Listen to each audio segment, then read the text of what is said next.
You are standing beneath the blazing African sun. Every step makes the ground shimmer. The air feels heavy. Your skin is covered with sweat, but almost no fur. That seems completely backwards. Most mammals survive by growing thicker coats. Humans did the opposite. We became one of the least hairy mammals on Earth. And somehow, that made us the most successful.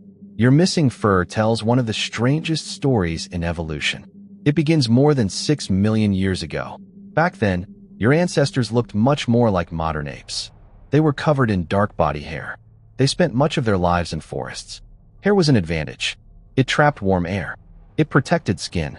It helped keep insects away. It even made injuries less severe. Losing it should have been a disaster. So why did evolution allow it? The answer begins with a changing planet. Around 5 to 7 million years ago, parts of eastern Africa became drier. Dense forests slowly gave way to open woodland and grassland. Food became harder to find. Our ancestors had to travel farther every day. Walking long distances became normal. Standing upright became increasingly useful. But walking across open ground created a dangerous new problem: heat. Imagine wearing a thick winter blanket while running a marathon. That is close to what a furry mammal experiences under a tropical sun. Large mammals produce enormous amounts of body heat. Getting rid of that heat becomes a matter of survival. Most mammals solve this problem by panting. Dogs do it. Wolves do it. Many other mammals rely on rapid breathing to cool themselves. Humans barely can. Panting interferes with steady breathing. Steady breathing is essential for endurance. Instead, evolution found another solution: sweat. Humans possess between 2 and 4 million sweat glands. Most are called eccrine glands. They produce watery sweat directly onto the skin. As the water evaporates, it carries heat away. It is remarkably efficient. But there is a catch. Sweat works best when it can leave the skin freely. A thick coat traps moisture. Evaporation slows. Cooling becomes less effective. Less fur made sweat dramatically more powerful. The combination changed everything. In 2007, evolutionary biologist Daniel Lieberman and Dennis Bramble proposed the endurance running hypothesis. They argued that humans evolved bodies capable of running long distances under extreme heat, not by being the fastest, but by refusing to stop. Many animals can sprint faster than a human. Very few can keep moving for hours beneath the midday sun. Early hunters likely practiced persistence hunting. Instead of chasing prey at top speed, they followed it.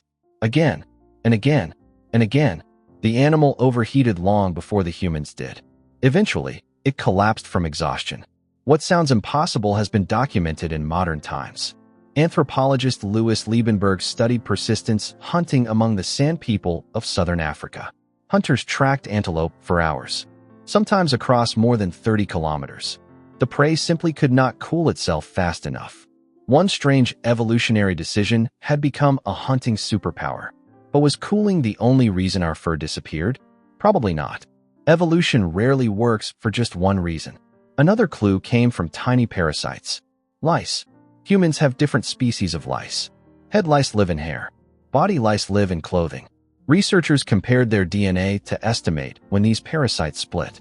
The work suggested that clothing appeared surprisingly recently in human history, long after significant body hair had already been lost. That means our ancestors lived with mostly bare skin for hundreds of thousands of years before regularly wearing clothes. Why would they risk that? Perhaps because overheating was a greater danger than cold. But there was another challenge: sunlight.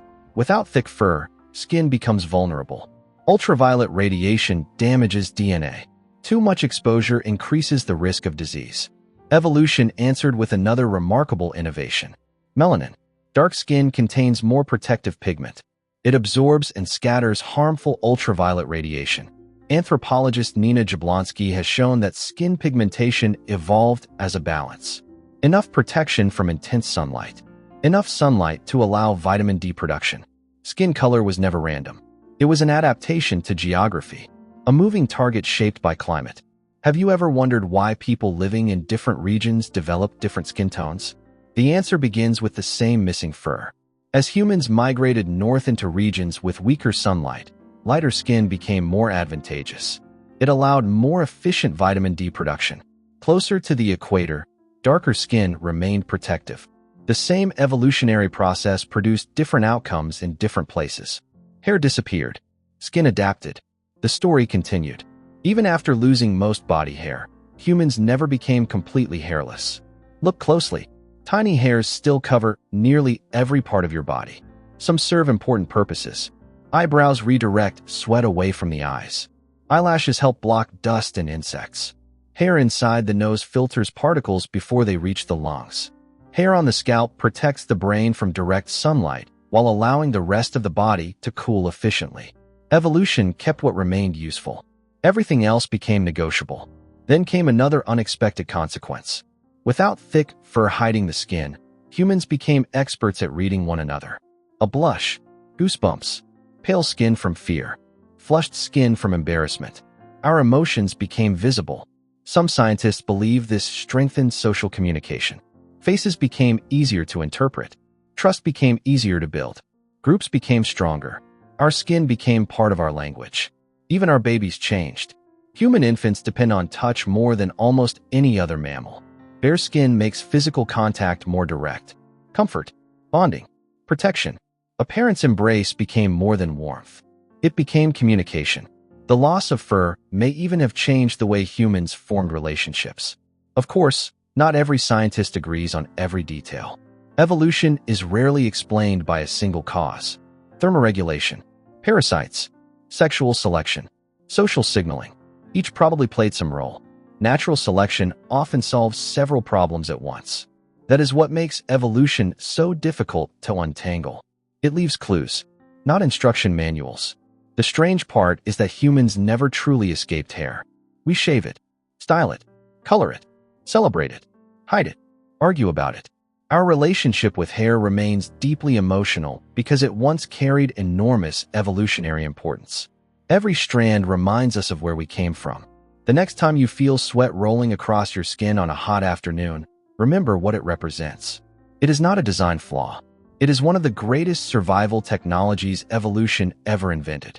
Your nearly hairless body crossed continents, outlasted stronger animals, adapted to deserts, forests, mountains, and frozen tundra.